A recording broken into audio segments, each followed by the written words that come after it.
Graça e paz, meus irmãos e amigos. Seja bem-vindo ao canal Quando a Alma Fala, o Silêncio Ensina. O que aconteceu com a igreja depois dos apóstolos?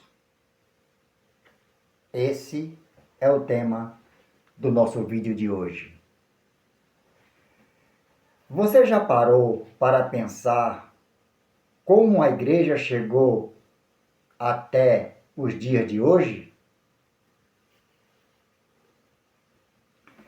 Como um pequeno grupo de discípulos, reunidos de forma simples após a ressurreição de Cristo, se transformou em um movimento que atravessou séculos, enfrentou perseguições, passou por reformas, divisões e avivamentos, e ainda continua vivo. A história da igreja não é apenas uma sequência de acontecimentos. É a prova de que Deus está no controle, guiando, corrigindo e restaurando o seu povo ao longo do tempo. Desde a pureza da igreja primitiva, passando por desafios dos primeiros séculos, pela coragem da reforma protestante, pelo surgimento das denominações e pelo fogo do movimento pentecostal. Existe um fio invisível ligando tudo isso: a ação constante de Deus. E nesse vídeo você vai entender não apenas a história da igreja, mas como cada um desses momentos revela um chamado que ainda ecoa nos nossos dias. Prepare-se, porque essa jornada pode mudar a forma como você enxerga a fé e a sua própria caminhada com Deus. A igreja começou de forma simples, mas cheia de poder. Entre os anos 30 e 100 depois de Cristo, os cristãos viviam em comunhão, reunidos nas casas, firmes no ensino dos apóstolos e guiados pelo Espírito Santo. Mas, após a morte dos apóstolos, tudo mudou. Entre os anos 100 e 300 depois de Cristo, a igreja enfrentou perseguições, martírios e o surgimento de falsos ensinos. Para preservar a fé, Deus levantou líderes como Inácio, Policarpo e Irineu, conhecidos como pais da igreja. Mesmo em meio às dificuldades, a verdade continuou sendo preservada. Como era a igreja no tempo dos apóstolos? Então, entre o ano 30 e 100 depois de Cristo, nos primeiros anos após a ressurreição de Jesus, a igreja nasceu de forma simples, mas profundamente poderosa. Não havia templos grandiosos, nem estruturas organizadas como conhecemos hoje. A igreja era marcada por uma fé viva, autêntica e totalmente dependente de Deus. Ela era simples, sem formalidades religiosas, centrada no ensino dos apóstolos, que transmitiam diretamente os ensinamentos de Cristo. Reunida nas casas, em comunhão sincera entre os irmãos, guiada pelo Espírito Santo, que conduzia ensinava e fortalecia a igreja. Como está escrito em Atos capítulo 2 e o versículo 42. Os primeiros cristãos preservavam na doutrina, na comunhão, no partir do pão e nas orações. Nesse período, ainda não existiam denominações. A igreja era uma só, unida na fé em Jesus Cristo. A liderança era estabelecida de forma simples e funcional, composta por apóstolos responsáveis por ensinar e expandir o Evangelho, presbíteros que cuidavam das comunidades locais e diáconos que auxiliavam nas necessidades práticas da igreja. E como ficou a igreja após a morte dos apóstolos? Entre o ano 100 e 300 depois de Cristo, após a morte dos apóstolos, a igreja entrou em um novo período, conhecida como a Era da Igreja Primitiva. Sem a presença direta daqueles que caminharam com Cristo, a igreja passou a enfrentar grandes desafios. Entre eles, perseguições do Império Romano, que tentava sufocar o cristianismo, martírios, onde muitos cristãos morreram por permanecer firmes na fé, falsos ensinos que começaram a surgir e ameaçar a pureza da doutrina. A necessidade de organização para preservar a verdade e fortalecer a liderança. Foi nesse contexto que surgiram importantes líderes cristãos que ajudaram a defender a fé e orientar a igreja. Entre eles, Inácio de Antioquia, Policarpo e Irineu.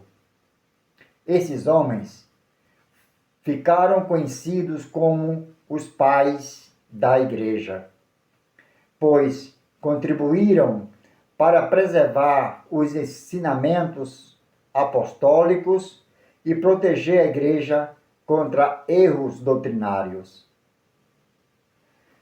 No ano 313 d.C., um acontecimento marcante mudou profundamente o rumo da história da igreja. O imperador Constantino publicou o Edito de Milão, um decreto que concedeu liberdade religiosa aos cristãos, encerrando oficialmente os períodos de perseguição promovidos pelo Império Romano. Até então, os cristãos eram perseguidos, presos e até mortos por causa da sua fé. Mas, a partir desse momento, o cristianismo passou a ser aceito e protegido pelo Estado. Isso trouxe um grande alívio para a igreja, mas também deu início a uma nova fase. Com o passar do tempo, a relação entre igreja e Estado se tornou cada vez mais próxima. No ano 380 depois de Cristo, o imperador Teodósio deu um passo ainda mais significativo ao declarar o cristianismo como a religião oficial do Império Romano. A partir desse ponto, a igreja deixou de ser apenas um movimento espiritual e passou a assumir também uma posição institucional dentro da sociedade. Isso resultou em mudanças importantes. O crescimento rápido do número de membros, maior organização e estrutura religiosa, influência política dentro do império. Porém, junto com esses avanços, surgiram também desafios, como a mistura entre interesses espirituais e políticos. Aí surgiu a grande divisão da igreja. Em 1054 d.C., com o passar dos séculos, a igreja começou a enfrentar crescentes diferenças internas, não apenas teológicas, mas também culturais e de liderança. O termo cisma significa divisão ou ruptura. Foi exatamente isso que aconteceu nesse período. O evento ficou conhecido como o Grande Cisma do Oriente, marcando a separação oficial da Igreja cristã.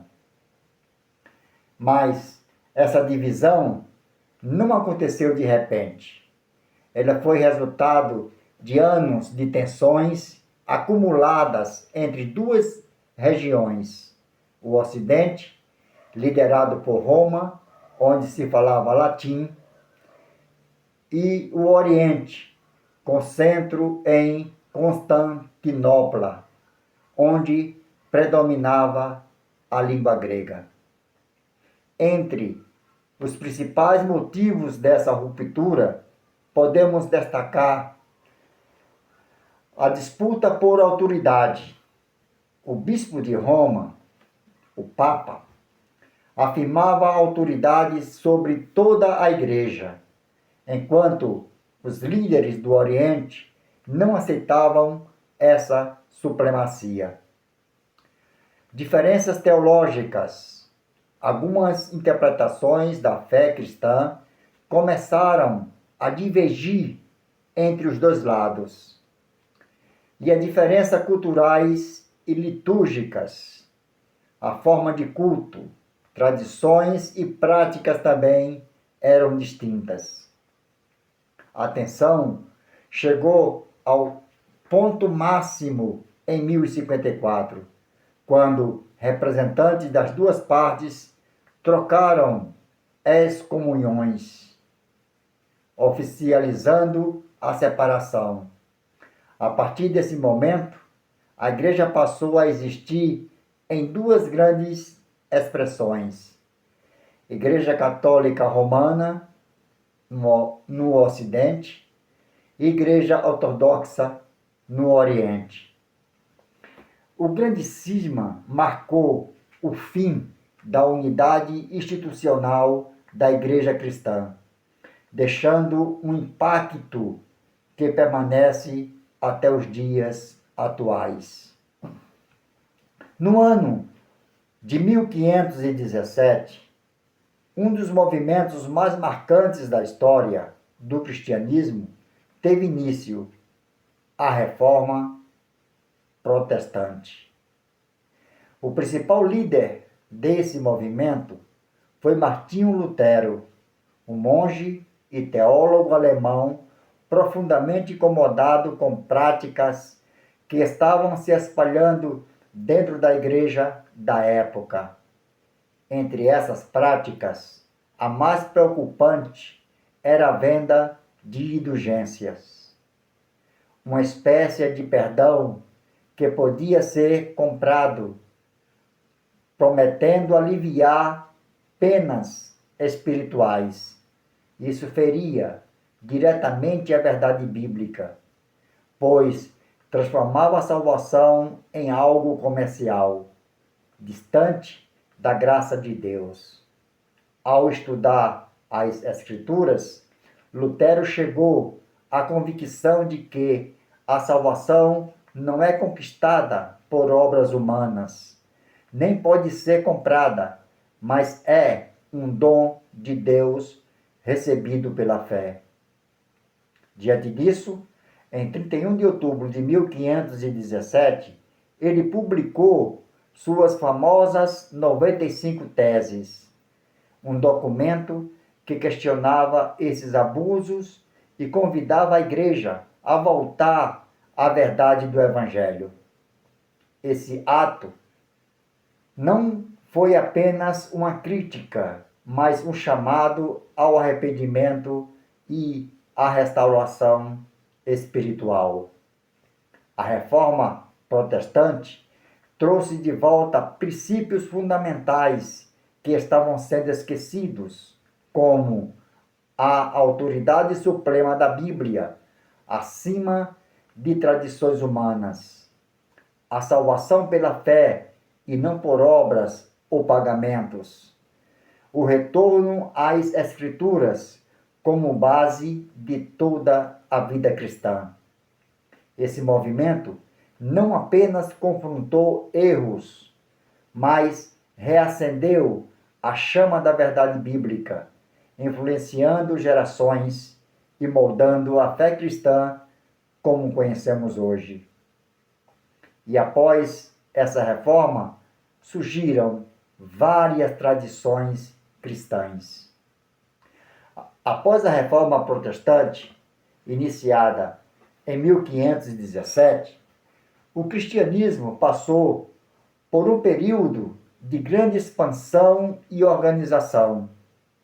À medida que o evangelho voltava às Escrituras e se espalhava por diferentes regiões, surgiram diversos movimentos cristãos, que mais tarde ficaram conhecidos como denominações.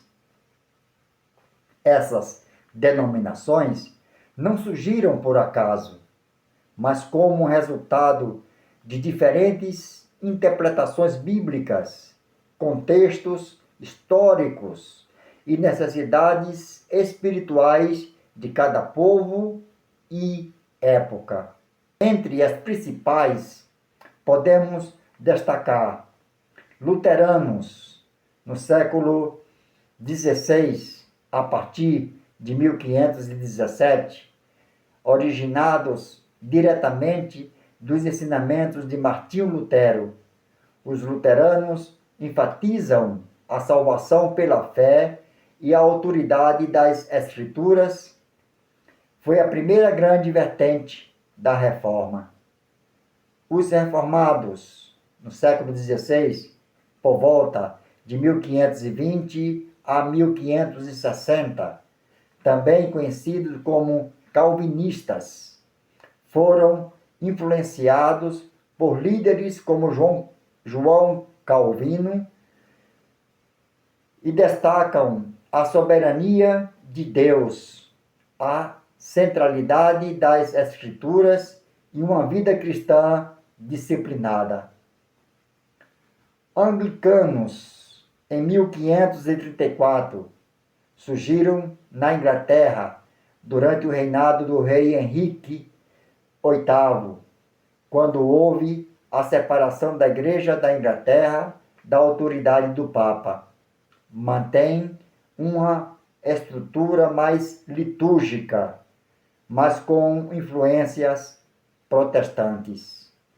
Batistas, século XVII, por volta de 1609, defendem o batismo apenas de pessoas que professam a fé conscientemente, ou seja, o batismo de crentes. Também valorizam muito a autonomia da igreja local. Entre essas denominações, os batistas se destacaram por sua ênfase no batismo consciente, ou seja, realizando apenas em pessoas que professam sua fé em Jesus Cristo. Desde o seu surgimento, por volta de 1609, os batistas mantiveram a prática comum entre os cristãos da época, a adoração do domingo, conhecido como Dia do Senhor, em memória à ressurreição de Cristo. No entanto, Com o passar do tempo, surgiram dentro do próprio movimento batista alguns grupos que buscaram um retorno ainda mais literal às Escrituras. Por volta de 1650, na Inglaterra, apareceu um desses grupos que passou a defender a guarda do sábado como um dia de descanso e adoração, baseando-se nos mandamentos bíblicos. Esses ficaram conhecidos como batistas do sétimo dia. Esse detalhe mostra como, ao longo da história, diferentes interpretações da Bíblia continuaram a influenciar a forma de viver a fé cristã, revelando tanto a diversidade quanto a busca sincera por fidelidade às Escrituras. Os metodistas, que surgiram no século XVIII, por volta de 1730 a 1740, surgiram através do ministério de John Wesley. Enfatizam a santificação, a vida devocional e uma fé prática, vivida no dia a dia. Apesar das diferenças entre essas denominações, todas têm algo em comum. Nasceram do desejo de viver o cristianismo de forma mais fiel às Escrituras e de acordo com a direção de Deus. Esse período mostra como a fé cristã foi se expandindo e se adaptando a diferentes contextos, alcançando cada vez mais pessoas ao redor do mundo. Cada um com ênfases diferentes, mas buscando seguir a Cristo. Aí surge o movimento pentecostal. No ano de 1906, teve início um dos maiores avivamentos espirituais da história moderna, o movimento pentecostal. Esse avivamento começou na cidade de Los Angeles, nos Estados Unidos, mais precisamente em um lugar simples, na rua Azusa. Ali, um grupo de cristãos passou a se reunir com um desejo profundo, buscar a presença de Deus de forma mais intensa, com oração, arrependimento e entrega total. O líder desse movimento foi William J. Simon, um pregador que cria que as experiências descritas no livro de Atos não pertenciam apenas ao passado, mas também poderiam ser vividas nos dias atuais. E foi exatamente isso que começou a acontecer. Durante essas reuniões, muitos relataram experiências marcantes com o Espírito Santo, incluindo o falar em línguas, curas, manifestações espirituais e uma profunda transformação de vida. Pessoas de diferentes origens, classes sociais e até raças, algo raro para a época, se reuniam com um só propósito: buscar a Deus. Esse movimento destacou verdades espirituais importantes, como o batismo no Espírito Santo, como uma experiência real e atual na vida do cristão. Os dons espirituais, como manifestações do poder de Deus atuando na igreja. A renovação espiritual, trazendo um avivamento que impacta não só o indivíduo, mas também a comunidade. O avivamento da Rua Azusa não ficou restrito àquele pequeno lugar em Los Angeles. Pelo contrário, aquilo que começou de forma simples rapidamente se espalhou por diversas partes do mundo, alcançando pessoas de diferentes nações, culturas e línguas. Missionários e visitantes que passaram pela Rua Azusa levaram essa experiência espiritual para seus países de origem, dando início a um movimento global marcado por oração intensa, busca pelo Espírito Santo e manifestações espirituais semelhantes às descritas no livro de Atos. Esse movimento deu origem a diversas igrejas e denominações pentecostais que permanecem até os dias de hoje, levando uma mensagem de fé viva, poder espiritual e transformações de vidas. Entre elas, podemos destacar a Assembleia de Deus, 1911, fundada no Brasil pelos missionários Daniel Berger e Gunnar Wingre.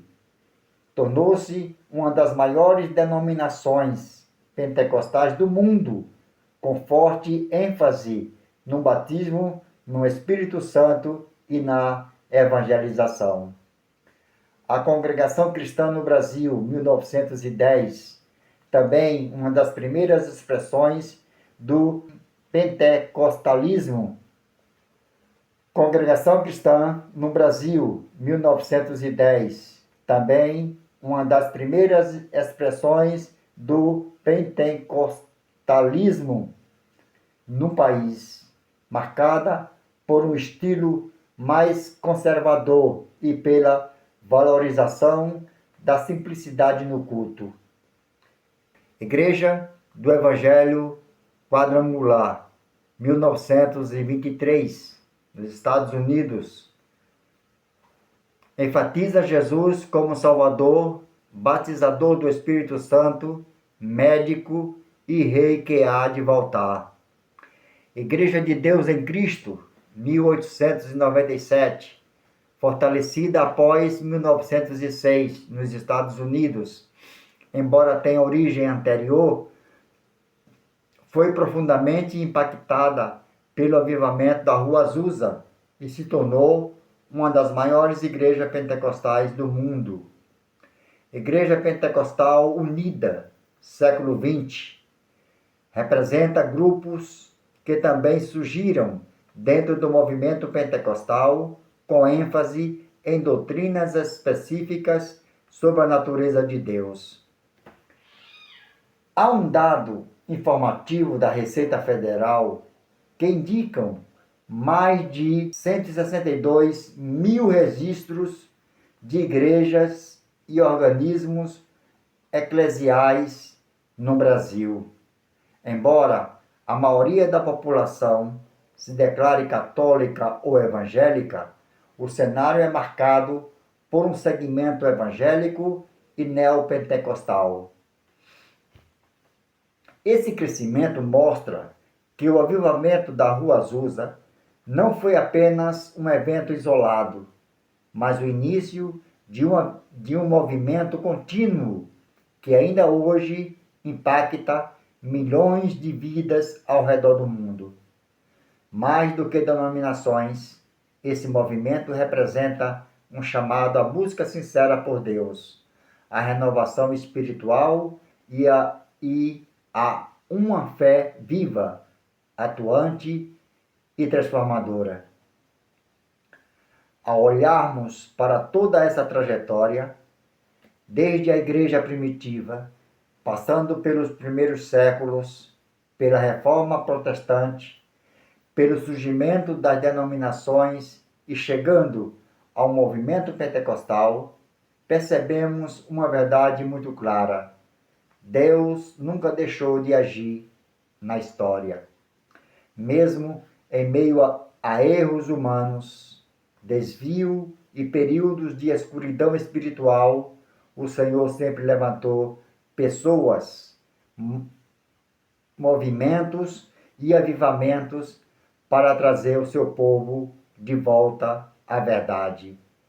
A igreja primitiva nos mostrou a pureza do Evangelho. A Reforma nos relembrou a autoridade das Escrituras e a salvação pela fé. As denominações revelam a busca por compreensão e fidelidade à palavra. E o movimento pentecostal reacendeu a chama da presença viva do Espírito Santo. Tudo isso não é apenas história, é um testemunho de que Deus continua chamando pessoas, transformando vidas e edificando a sua igreja. E talvez a pergunta mais importante não seja apenas o que aconteceu no passado, mas sim o que Deus quer fazer em nós hoje. Porque a mesma verdade, o mesmo Espírito e o mesmo chamado continuam vivos. Que possamos aprender com a história, mas principalmente viver uma fé genuína, firmada na palavra, guiada pelo Espírito e centrada em Cristo. Apesar das divisões, movimentos e mudanças ao longo da história, a verdadeira Igreja de Cristo continua sendo formada por todos aqueles que creem nele e permanecem fiéis ao Evangelho. Deixo uma meditação, Efésios capítulo 2, versículo 20, que diz: edificados sobre o fundamento dos apóstolos e dos profetas, sendo Jesus Cristo a principal pedra da esquina. Que Deus continue nos abençoando e que sua graça seja uma permanente em nossas vidas, agora e para todo sempre.